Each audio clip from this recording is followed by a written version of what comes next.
everybody. Welcome to our presentation. Hi. Anton and myself will be talking about our grassroots-led organisation called the British Heartless Foundation.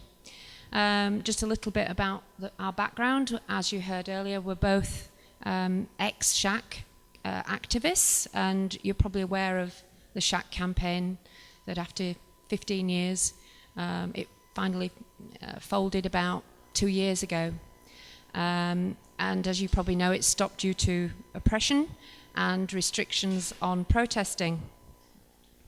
The oppression caused a lot of people to leave, not only the campaign, the SHAC campaign, but it also caused people to leave general animal rights campaigning. These are some old pictures of our, near the end of SHAC campaign actually.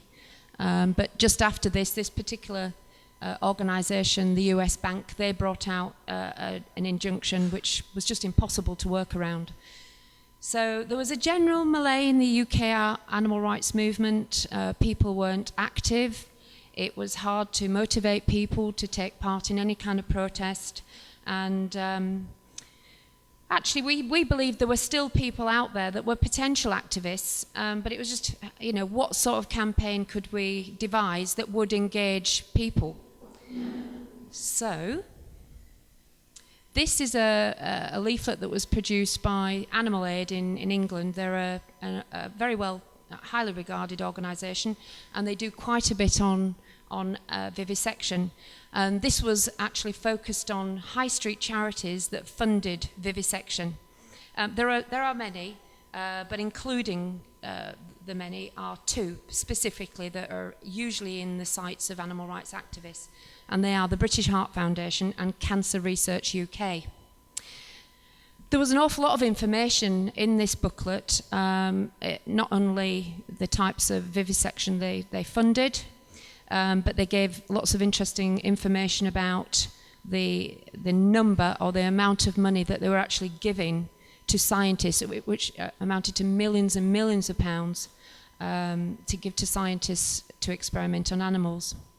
Another thing that we realised was that BHF were virtually on every high street in England, so they were easily accessible. One interesting thing that they produced in their document was that their recent poll that asked people if they would support charities that funded animal experiments revealed that 80% of the public said they wouldn't support charities that funded experiments. Whilst the large anti-vivisection organisations were very good at producing these sorts of booklets, and they were good at lobbying MPs and producing petitions for people to sign online, they didn't have a dialogue with grassroots activists, and there was actually no outreach whatsoever from these organisations. So we decided that the BHF would make an ideal target. But how could we get people on board? How could we get them to be involved? And how could we keep them motivated and engaged with our campaign? So, we came up with a leaflet design, and it's actually a parody of British Heart Foundation. The colour is British Heart Foundation, and even the typeface is their typeface. So one little bit of our strategy was that people would take the leaflet thinking that it was a British Heart Foundation leaflet. So every year in the UK there's a big gathering of animal rights people. It's called World Day for Animals in Laboratories, and virtually everybody, activists come from all over the country. We protest for half a day and then everybody goes their separate ways. So we thought, well, why don't we go along, print out a simple sheet of paper saying, look, will you join us in a day of action outside the British Heart Foundation in a shop near you in 2 weeks' time? We took along about 7,500 of our leaflets, which you can see there, and people immediately were interested in what we were doing, came and took all the flyers, and in fact we had to print another 15,000 flyers for the first day of action. And we were surprised and delighted when more than 30 British Heart Foundation shops had a protest outside them. Okay, so why did we choose the British Heart Foundation? Well, They have over 700 shops all across the UK, and they're not down country lanes or on industrial estates like a lot of pharmaceutical industries and big companies that anti-vivisection activists have traditionally demonstrated against. They're very accessible. They're right on the middle of every high street, so everybody can join in. Like I said, there's 700 shops. Another good thing is that they're open on Saturdays, which means that people working during the week can come along, whereas they might not be able to if they're protesting against the drugs company or some kind of supplier, as Shaq used to demonstrate against. Like I said, they're a big household name, and their charity shop presence is as much of a brand awareness exercise as it is for raising funds. Every British Heart Foundation shop has got a big illuminated sign above it saying British Heart Foundation, and this is really to get the name into people's heads and get people thinking that this is the high street charity. This is the medical charity that people need to give money to.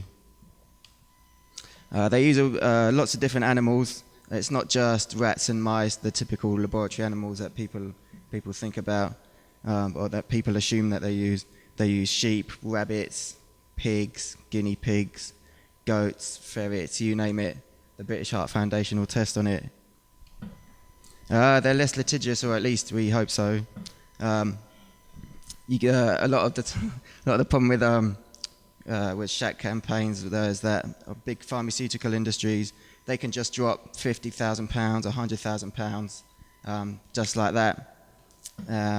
Whereas if the British Heart Foundation were to do that, it'd make them look extremely bad, spending all the money that people have given them on lawyers and expensive court cases, just to try and persecute peaceful activists, because that's what we are. I don't think that would go down well in the public. So you can get away with more than you could against the pharmaceutical industry or animal testing laboratory. They're also directly influenced by the public, because every single penny that they have comes from the public. It's not like a contract testing laboratory like Huntingdon Life Sciences. They'll just be working for another big business or a drugs company. That a lot of their money is going to come from National Health Service budgets. British Heart Foundation and charities, they're perfect because all the money comes from members of the public. So if the public decided overnight that they didn't want to fund it, it would just stop like that. How we organise our campaign. We decided to create a Facebook page. We believed that this was an ideal way of interacting and engaging with people across the country. However, it's quite hard work operating a Facebook page that's supporting a campaign, because obviously the way Facebook works is by continuously updating your page, which then appears on other people's news feeds. So you do have to keep people engaged, but it's very successful. People do engage, and because you can see behind the scenes when you have a group page, you can see what is working and what isn't, so you learn to know what to concentrate on. A way of contacting the people and keeping them engaged was to offer to send packs of flyers, stickers and other materials that they might use on their outreach. We created an action day about every 6 weeks, and we asked people to organise an event, but it didn't have to be a protest outside a British Heart Foundation shop. It could be that they leafleted every house in their street. It could be that they went into a car park and put flyers underneath the windshields of cars. It could be that they fired off emails to the British Heart Foundation, or they left messages on their Facebook page. So we produced a flyer about every 6 weeks, and our flyers always fold into this format. You can see that, in fact, we produced 7 in total, and they always more or less followed this design. So we'd always feature an experiment. We'd always feature the animal in that experiment. We'd always draw attention to the vivisector who was carrying out the experiments. And we'd say where they were doing it. And then we'd always try and talk about an alternative. So we weren't just saying, just stop doing animal experiments. We believed that we had to put into people's minds that there were alternatives, and it should be those that were being suggested, rather than just expecting people to have sympathy for the animals. As long as people think that vivisection is a necessary evil, they'll continue doing it. So it's up to, we decided a main thrust of our campaign would be educating people, telling them the truth about animal experiments, tell them that it was flawed science, tell them that it was unreliable, and push for modern technological solutions to either testing drugs or looking at new procedures. We'd always list organisations that anybody who was interested in the campaign could seek further information. And then we'd list our website and our Facebook page. Another important part of the campaign was keeping people engaged, was to encourage them to send pictures of their actions. So as you can see here, some might involve holding a banner outside, and people would be stood with megaphones, and it would be a really noisy protest. But we never asked people, we never said, well, this is a sort of protest we expect you to do. We just left them to do that themselves and to do whatever they felt comfortable with. Partly because we were discovering that, in fact, a lot of people who were being attracted to our campaign weren't animal rights activists. They were ordinary people, and they wanted to get involved. And so some of the people weren't comfortable with doing, like shouty protests. So we were amazed at actually the effort some people went to. They'd have really informative tables and would go to a lot of trouble actually to engage with the public and make it quite a dynamic sort of presence. The other thing that we discovered was that people who were interested didn't know other people in their area. So they would say, yeah, I'd really like to do it, but I don't know anybody. So we'd network people with each other. And going back to Animal Aid, they have an extensive database of animal rights people throughout the country. So we'd send them, direct them to Animal Aid, and then Animal Aid would hook them up with other activists. So here are a few facts and figures. The World Health Organization says that most heart disease is, in fact, preventable. So logic would dictate that prevention would make up most of the British Heart Foundation's spending. However, over 4 times as much is spent on research as in prevention and care put together. A lot of this research obviously often involves animals. They spend £27.6 million per year on advertising and promotion, which is about as much as prevention and care. Simon Gillespie, the chief executive, is paid £163,000 a year. You might think he's a doctor or a scientist, but in fact, his background is in the defence industry, so he knows about killing things. There's no actual legal requirement to test scientific procedures on animals. And most of the work that British Heart Foundation fund involves establishing new scientific procedures and the effect of substances which have already been approved. They also don't provide statistics on what animals they use and how many of them, despite this information being required when people submit funding applications. So what have we achieved so far?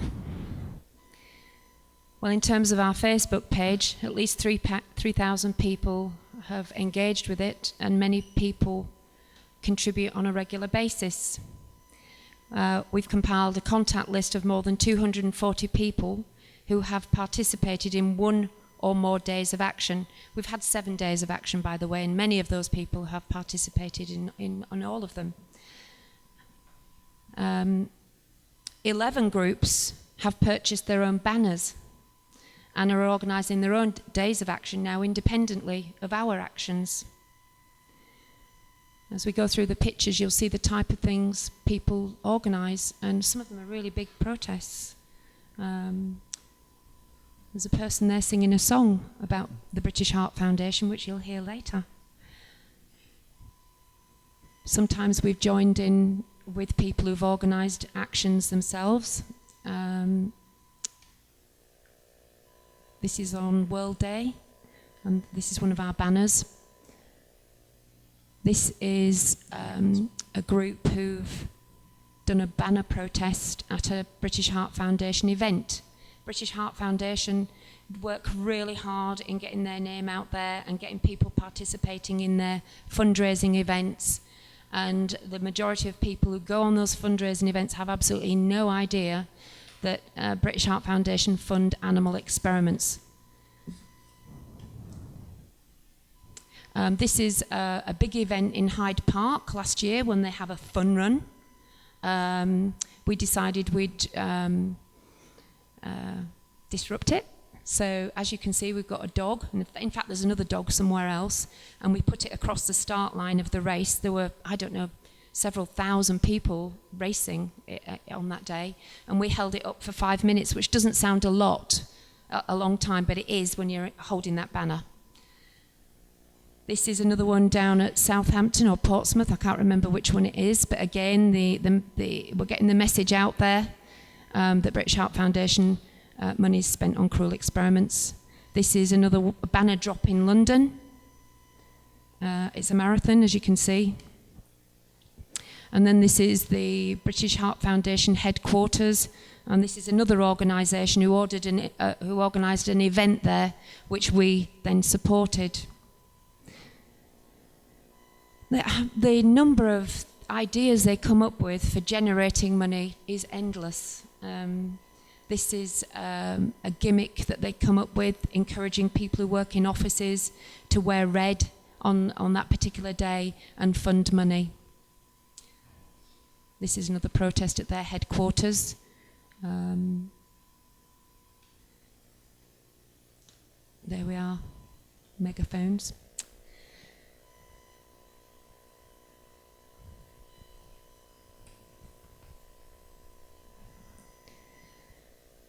In total, we've printed and distributed 120,000 flyers in a year. That's 120,000 more people who now know that British Heart Foundation fund animal experiments. On our last day of action, more than 90 shops had a protest outside them.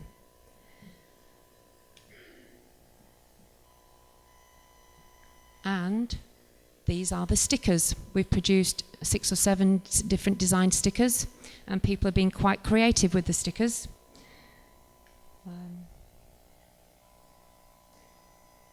People have contacted us actually and said, could you just stick to dogs? Could you just put dogs on the front of the leaflets because people feel more sympathy for dogs? And we say no. We're a voice for all animals used in experiments. So while people don't feel much sympathy for pigs, we feel we've got to be a voice for them. They also asked, this is the people who are doing regular protests, also asked us to produce a poster. And so obviously this is a poster that we produced featuring rodents, the most used animal, well that and mice, in animal experiments. Another thing that they do every year is on Valentine's Day, they cut out hearts, which they sell inside the shop for £1, and then you write a little message on it and they stick it in the window. So we decided to respond to that by producing our own hearts, which, as you can see, says BHF, have a heart for animals. So we asked all the groups that were participating to cut out their hearts, take them out into the street and ask ordinary members of the public to hold up a cut-out heart. As you can see, it was popular. You can see the hearts on the windows. And the really ironic thing is some people were putting up the hearts saying they loved dogs and cats and things. So at the end of this particular campaign, we had hundreds, literally hundreds of these pictures. And we took a compilation of a few of them and made them into a postcard. And on the back, you can see what it says. The beauty of this was that it's a free post, so it didn't cost anybody any money. They simply signed along the dotted line with a message to Simon Gillespie, who Anton mentioned earlier. And we printed 2,500 of those, which were sent to him, and we've never heard back. In addition to this, people have also have taken it on themselves to do their own thing. It's not just what we've come up with, they've come up with their own ideas, and here are a few of them. One of the most popular was a little sticker campaign against Warburton's bread manufacturers, who had a £1 million sponsorship deal with the British Heart Foundation on special packs. So what people would do is go into the supermarket and sticker those packs.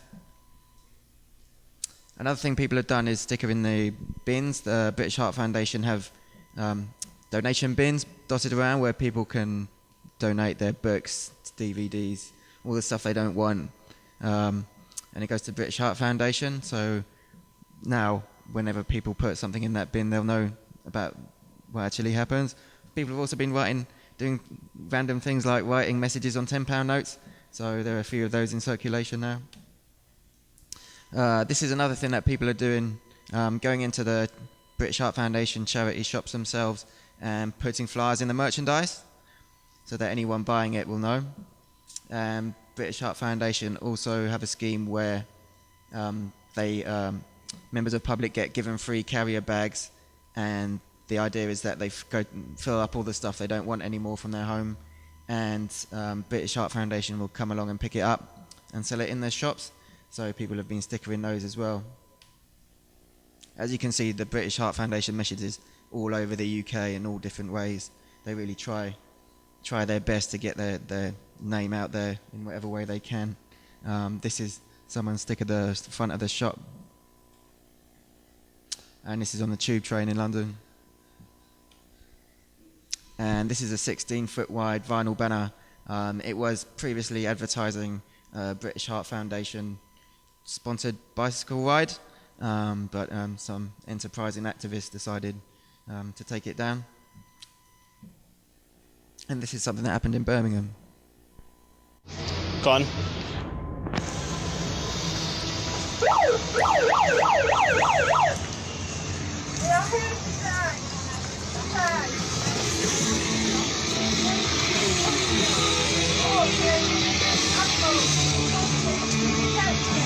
Every year, over 100 million animals suffer and die in the world's vivisection labs. There are many effective, humane alternatives to painful and unscientific animal experiments. And when the fact is please don't give your money to the British Heart Foundation.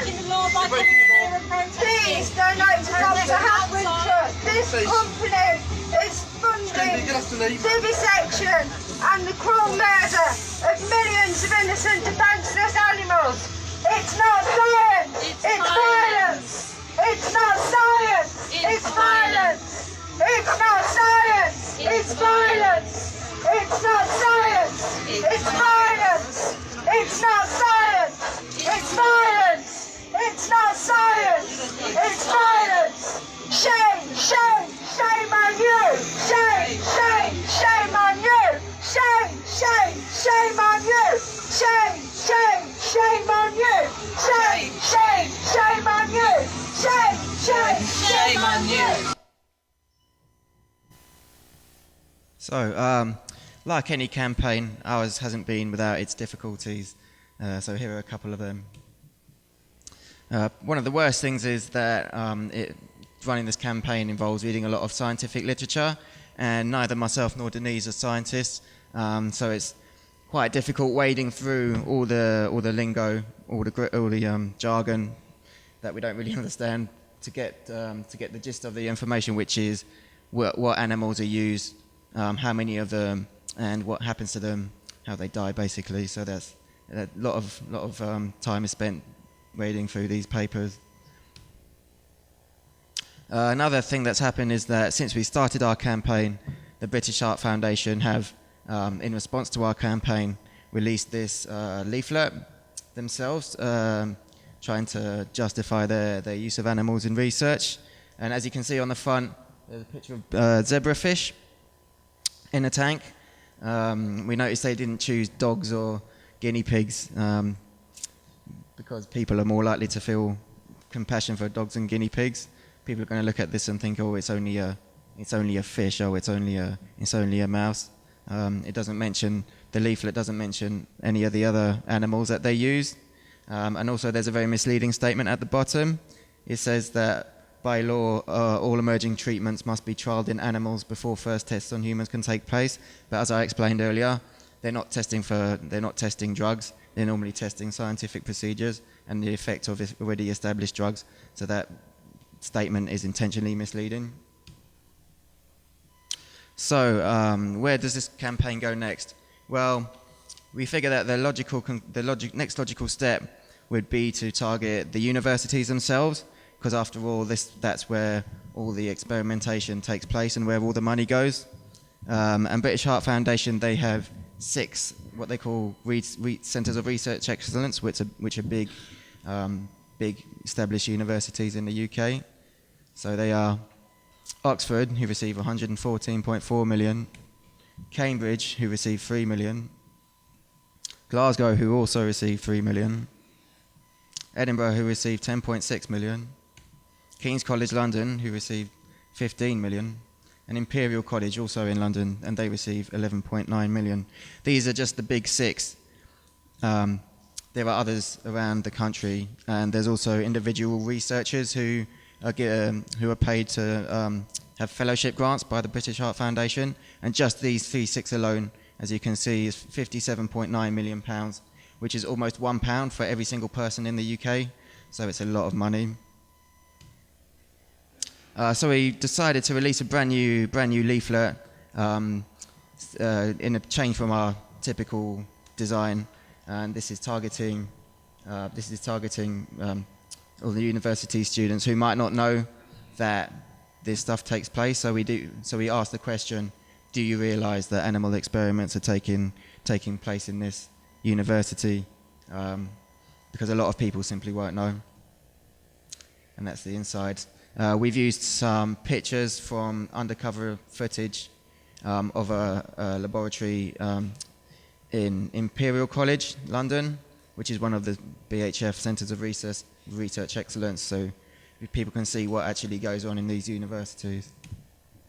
And this is the poster that we've made to complement this campaign. So how do we plan on working this campaign? Well, we want to challenge the culture of acceptance within the universities. We want to, because at the moment it's seen as just a status quo, and it's a necessary evil, and it has to be done. But we really want to change this kind of culture and make animal testing so socially unacceptable that nobody wants to fund it, nobody wants to conduct it. It's just something dirty word, and just nobody wants to do it. And to do this, we hope to establish some autonomous groups within those universities who will create their own animal rights groups or their own societies within those universities, and then go on work independently from us to get the word out there in their university without needing us, because it's better if it comes from the inside rather than some outside body dictating what's going on. And we hope to raise awareness.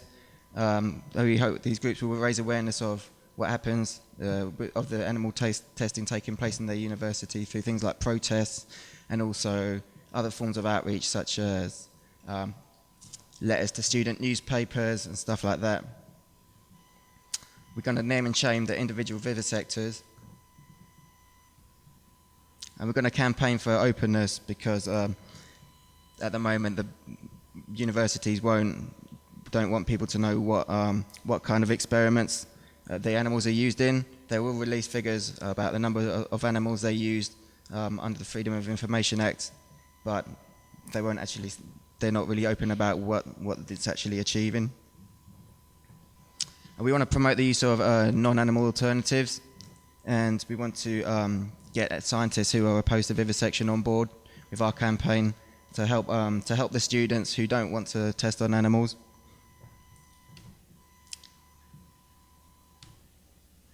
And in addition to this, we're going to carry on as we have been doing before with our days of action outside the shops. This is to complement the student campaign and to keep up the pressure, make sure the campaign is still publicly visible, not just in universities. And also, who knows, because we're constantly re-evaluating what we're doing and coming up with different ideas, new ideas, so we just don't know what the future's going to hold. So, we hope you enjoyed listening to our campaign. It's not rocket science. I think you can see that actually it's a very simple idea. And it just shows what two people can achieve if you can set out with a reasonable idea that people can support.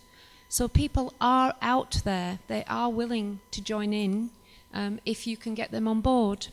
And I think our campaign shows that actually if grassroots organisations can collaborate to some extent with the national organisations by using their literature or using any booklets or information or details that they can actually access a lot easier than we can because they've got scientists on board.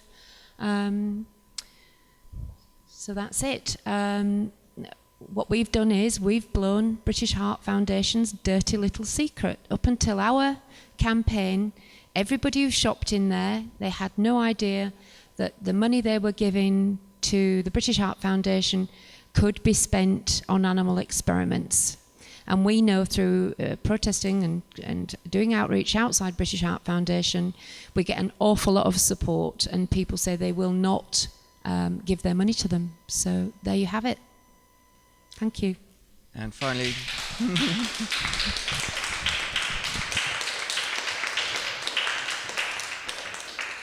we'd like to dedicate this presentation to Debbie Vincent. She's a really good friend of ours, and she's currently in prison in the UK for her work with the Shack campaign.